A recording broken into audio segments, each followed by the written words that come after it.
especially for the new ones, is the rule of law that applies to that particular, you know, CUP or, you know, whatever it is that we're doing, or variance at that point. All right, so I will edit my motion to say, I move that the P&Z administrator organize Kelly Clune to provide the planning and zoning commissioners education regarding meeting proceedings and report a date at the next P&Z meeting.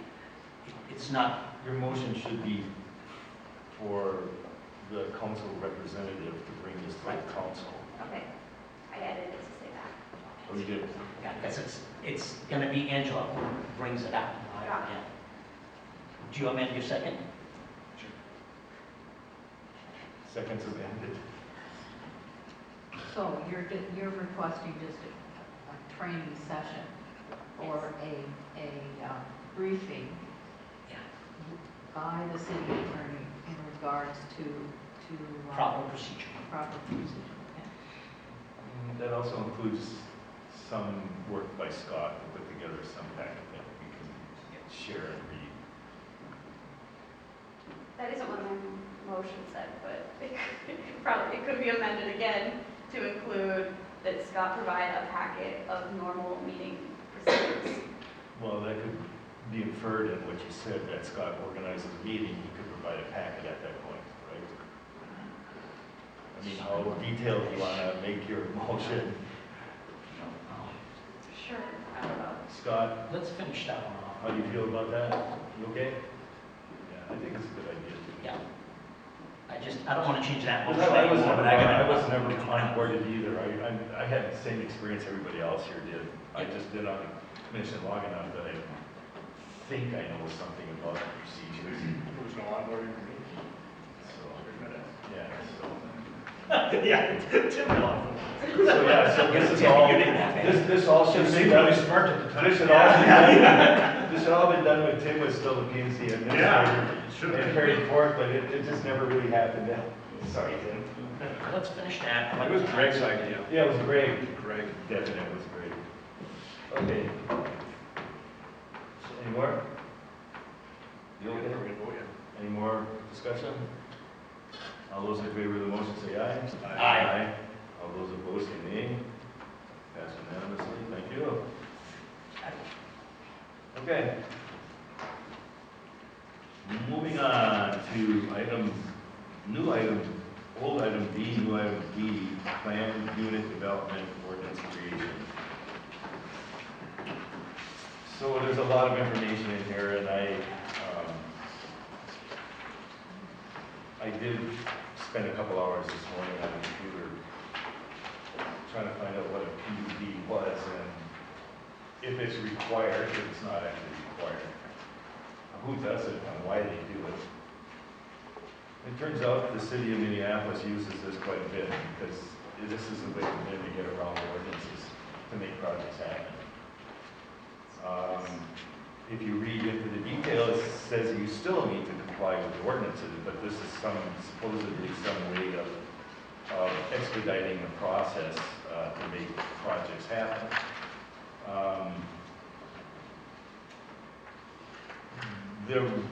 When I read the attorney's opinions in the Minnesota City Reservoir of Statutes, they said you have to be really careful when you write this ordinance.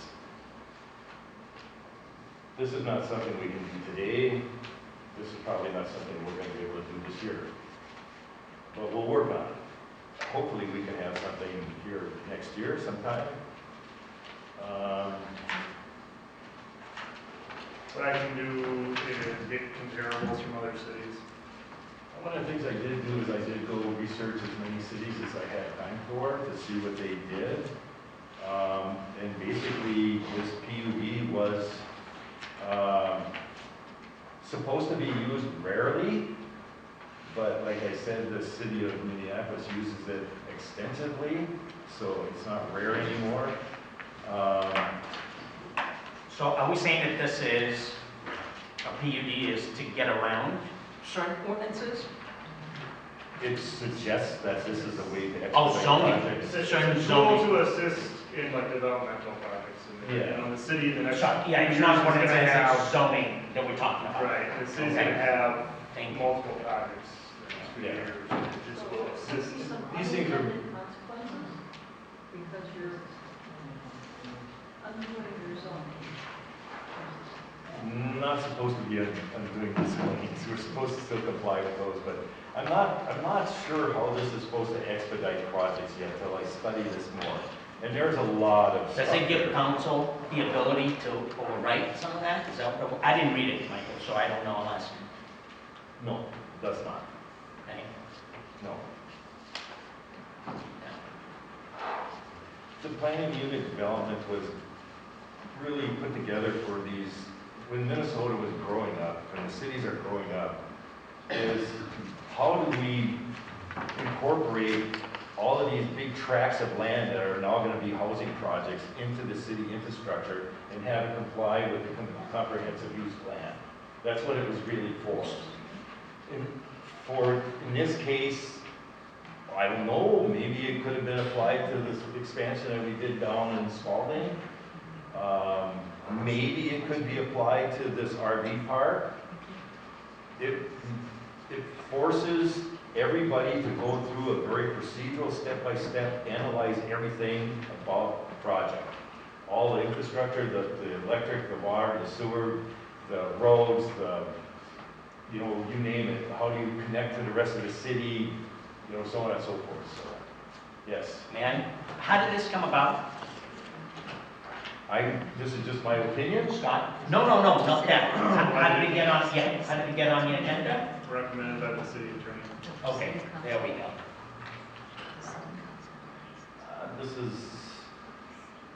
This is probably something we should look at. I was just wondering.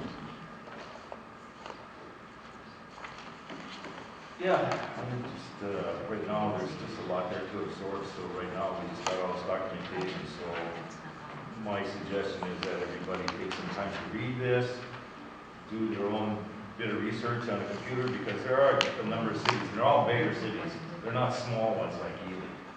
We're talking about all the suburbs around Minneapolis, basically, and some of the bigger cities in the state. This is not a small community issue. I think you Because should. they're working with large tracts of land, and the minimum size tract of land that they said that it even should come under this is 10 acres. If you want one smaller, there has to be some special circumstances that say that this is why you would do it. But otherwise, it's 10 acres and more to go through this process. It's not a bad process. It just makes everybody cross their T's and dot their I's, as far as I can see. And significantly, this is for shoreline stuff. If you look at one of these pages, it says the first, second, third, fourth, fifth tier. So, and then it talks about the density of units, the size of the units, blah, blah, blah, how far, you know, you are from the shoreline. So I think this is where this was driven for us, is to look at this because the city owns the land that goes around Miners Lake. And as far as I understand, at this point, is that this state of Minnesota, Department of Natural Resources, does not have say on the lake. Only the city of Ely does. They can make recommendations and suggestions that can be incorporated into something, whether it's a conditional use permit or whether it falls into this DUP. Yeah, the ones that within city limits, yeah. Right, so it's within city limits. So I know a lot of work has been done based on what the state was asking for, but now this is falling back on the city, so now the city has to do something. So creating an environmental worksheet is a EAW is an environmental assessment worksheet. The question for me now is, who is the authority to read that and say it's okay? Is it Harold? Does it fall back on us? As the Planning and Zoning Commission, who does this fall on? Okay, so like I've been involved with a lot of these when it comes to the ATV trails, for instance. we pay an engineering company to create these documents, and they're quite extensive. And they're very expensive. But then that goes to the Department of Natural Resources or to the Forest Service for approval, where they have the professionals who have the experience and the knowledge, the expertise, and the authority to approve or disapprove, or not approve the environmental worksheet, and then further recommend whether there needs to be an environmental impact statement created. So who in the city is going to decide that? So that's some of the stuff that we need to work through and talk about, and then go back to the city council and say, okay, if we're working on this, you know, where is this thing going to reside then when we've done working on it? So if we ask somebody to create, to go through the work, the time, and the expenses to create an environmental assessment worksheet, then Who's the final authority? who's the final authority? Who decides if that's appropriate or if that's enough? Right now, we're doing whatever here based on the advice of our city attorney, so we're proceeding with that. But I as the chair here, is like, okay, if we do this, then where's it gonna stop? Who's the authority? Who's the expert? Yeah. Yes. Scott, can we get any guidance with this? When we were asked to do it?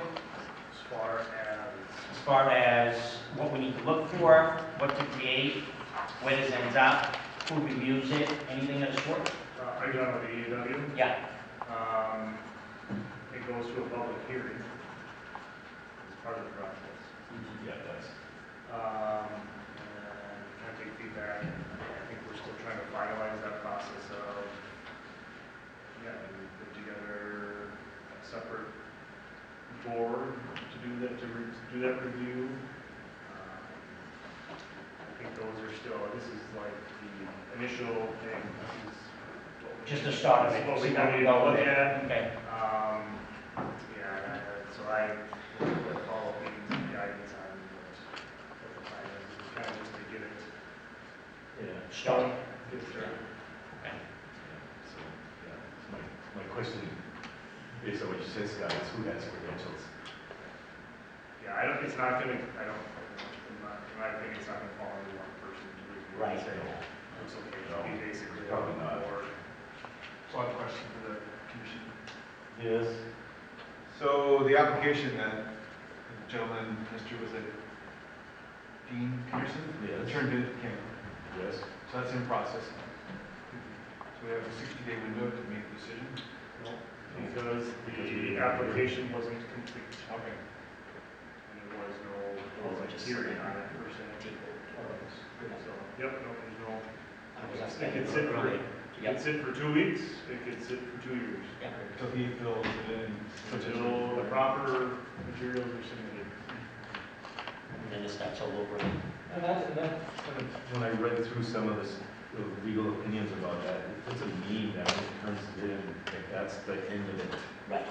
But that also could be a part of the process of discussing, deliberating on it and saying, you know, this needs to be adjusted, or this needs to be tweaked, this is unacceptable, this part's okay, right? There's a process that takes place. This is not a yes or no, or cut and dry then once it's turned in. I have Yes. a side note. In the documents on page 7 of the The EQB. EAW, it says the local governments have enacted ordinances to complement the purpose and scope of the environmental review program. So it does take the council, to approve the EAW. On page 7, what, the Page left 7. side, right side, The 7 on the right side, right side? it's the blue, if you see, look at the top. It's right after the revisers documents. And, it's appendix A. And at the top, it says neighboring property owner notification participation at the top. Yes. Come down to the review. And it's the local governments that enact that ordinance. It says local governments have enacted ordinances to complement the purpose and scope of the environmental review program. An example was given from the city of Plymouth. It says, the example says, upon completion of the EAW for distribution, the zoning administrator shall provide mailed notices of availability of the EAW in the date of the meeting, which the planning commission will consider the matter to all property owners within at least 750 feet of the boundaries of the property which is the subject of the EAW. Said notice shall be mailed at a minimum of 10 days before the date of the planning commission meeting during which the EAW will be considered. And number 2, it says here, failure of the property owner to receive notice shall not invalidate any such proceedings as set forth within this chapter. So basically, you can't say I didn't get it. Yeah, I can't say I didn't get it. so Our ordinance therefore- says the same thing. Yeah. Okay. It does, yeah, of course. Just because you deny again, that doesn't mean. So this is the concern for the city council, is Right, that's how to I. have this, I'm going to reiterate what I read, is that the warning was given that this thing needs to be done well and to enough detail so that it can't be misconstrued or misused. Interpret, yeah. So this is not something we can do quickly, so we will work on it. Okay. I'd like to recommend Morrow as chair of that commission for the hearing. I was just gonna say that unless we can do it next month, or I get extended, which I would love to, but there is a minimum of, unless nobody steps up. So. Yeah, but I would love that, and if there's gonna be a citizen at large, I'd be interested, absolutely, to work with it.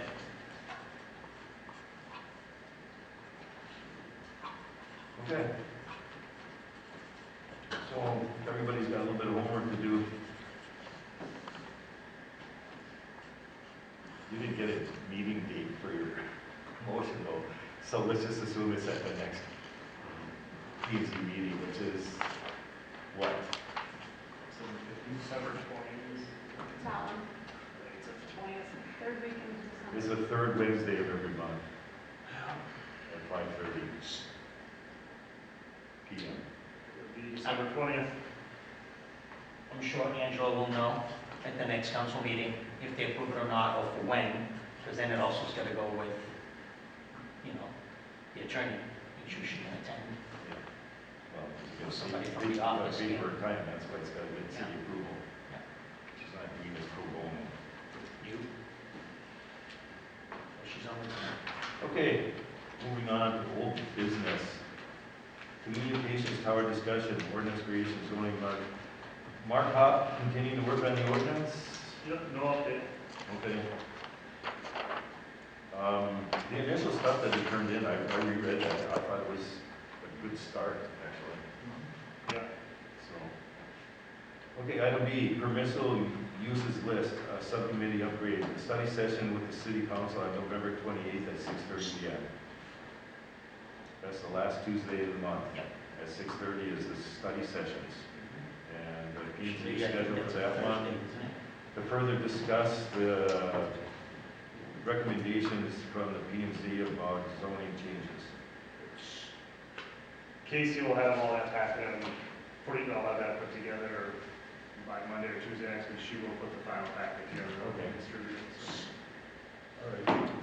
Yes, Mark? So I may not be there for that one, as we were for the last one when we go through. You did get my notes, right, on some of the things that needed to be changed that were good valid points to put in there. But I think otherwise, if we can do a quick recap, based on the P1 and P2, we were going to get some clarification in regards to what, you know, the use was of a building in, if somebody lived above it. The tanks we spoke about, and the other big thing was to make sure that we included a no for the storage of fuel. Those were the big ones, yes. You mentioned, the first thing that you said was the P1, P2 with the, like someone living above it. I'm sorry, C1, C2. That's what I C1, meant. C2, okay. Yeah, So with the C1, primary use that we talked about. Yeah, so are we gonna add a line on there that says like secondary housing? That's what we're looking at. One of the things is what constitutes when they live above it, what the use is. Okay, So just because it's C1 doesn't mean they can't live above it. great. So before that meeting, do we have to like discuss like what's gonna be recommended or? 'cause No, right this now- is still the discussion. You know, he was gonna look up exactly what that percentage was. You know what I mean? If there is any in the ordinances, because we have a lot of businesses that have apartments up on top. Mhm. And we would definitely not, you know, infringe on that. So, matter of fact, you're the ones who brought it up. What? You were the one who brought it up Yeah. last time. Yeah, it was. I just want to be sure that like we're actually gonna bring something forward that like meets. Yeah, we need a clarification to say, hey, what is exactly the use? I mean, if you have a 10,000 square foot retail business, but you have a 1 bedroom or a 1 room, what constitutes, you know, living up there? Where most of the businesses here actually have a full 2-3 bedroom apartment on top of it. Okay, so will we hear what like is, so we're just gonna hear at the November 28th meeting what we come up with? We're not gonna hear? No, it's still part of the discussion. They wanted to see some of those changes. They were gonna also get familiar with it. They wanted a zoning map, hopefully a better one than just the blotched one that we have. You know what I mean? If one could be made a little larger so that we can have a visual of where the commercial is, where the P1, P2 is, how combining P1 and P2 wouldn't change anything. And C1 and C2 was, the big thing was about the retail, where sales could be done in C1, but not in C2. Mhm. So they want to collect, and why did they do that? Which we know that that is happening anyways, you know, because of the So- spotted zoning we have. So my question is, so city council at the last meeting was wondering about like those second story things. Yeah. So I'm wondering what we've decided that we're gonna bring forth to the next study session. There wasn't anything we can decide, it's whatever clarification is, or what the use is, or what the percentage, or whatever it was that we needed. We can't make that recommendation, that's already in the statute. We just didn't know what it was, neither did they. So it does say in the statute that. Somewhere it says what the percentage use is, yeah. Did we ever find that, Scott? So it might not be in there. You'll find out. We will At find the out. 28th meeting. November 28th. Again, don't, remember, these are still the discussions, how we are suggesting some of the things that we've been working on for the last few years. Yeah, I just want to be sure that we're gonna actually address that concern that was brought up. at Yeah, it's a the really 28th. long process, yeah. Okay. Yeah. Well, one of I the- wanted to see it through, but Well, one of the other things that was brought up by a couple of the counselors was that, so we're saying, you know, if you change it to a commercial business, it needs to stay a commercial business, and they're like, well, we have such a housing shortage, we should allow it to go back to being a house. So that discussion never got concluded as well. Right. So we'll see what happens. Just everybody come and participate. I think there's still gonna be 3, 4, 5 more of these before anything becomes concrete, and then after that, then it goes, the council take it in consideration, because remember, during study session, it's just discussion. There is no action taken during study sessions. Got it.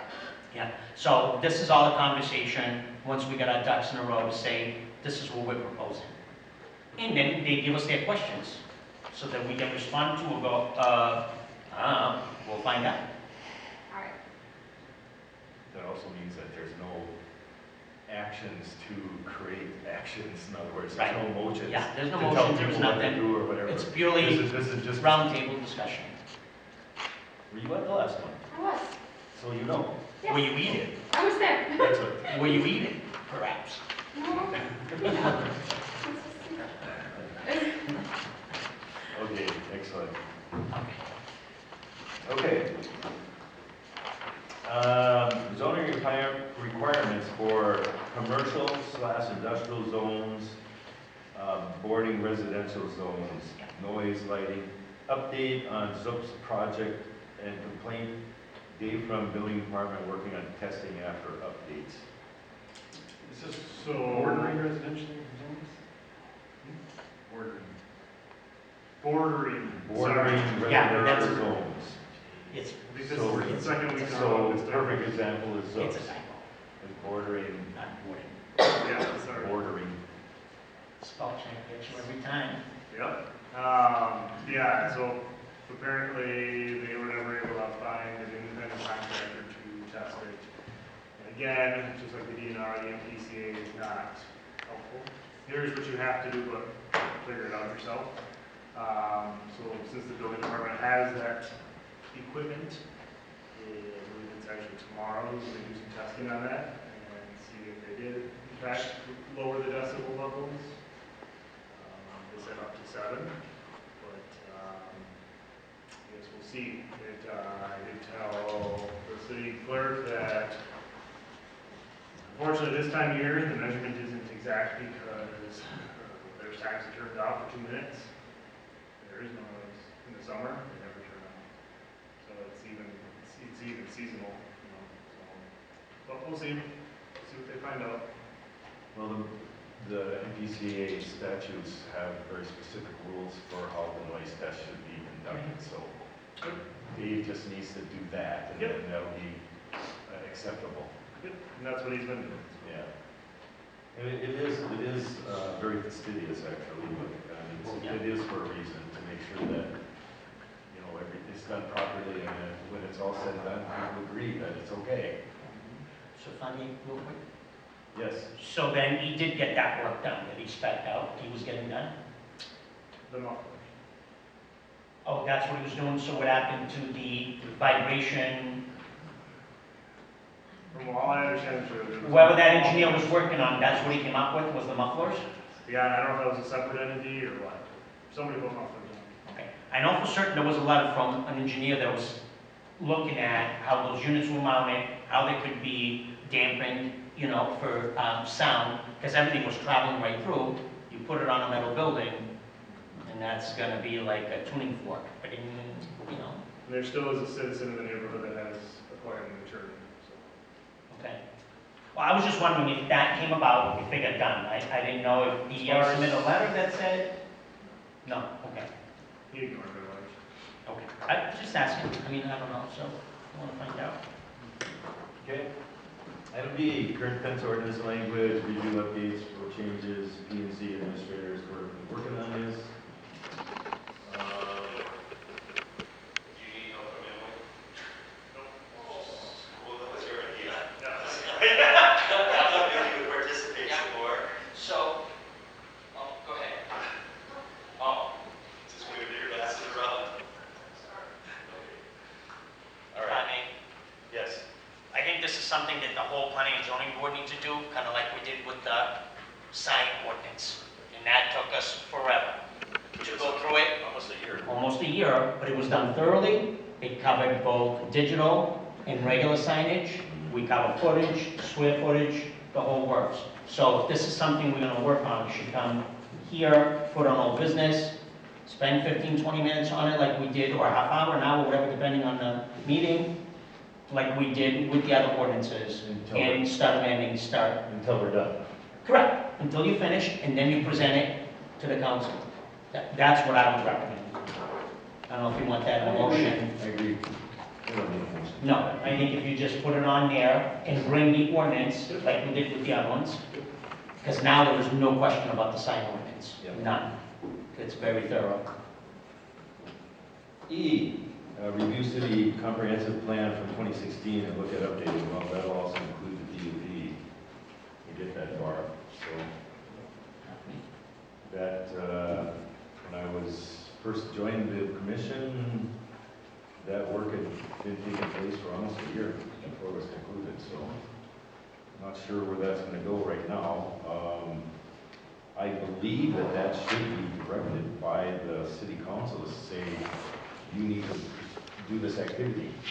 And then each commission or committee or whatever, whoever participated in that last time, because there was a lot of people that had input to it. But I think that's how it's normally done. We do the land use, you know what I mean? I'm just saying that the city council should come to us and say, this needs to be on your agenda and you need to work on this. See, now it's 2 years behind.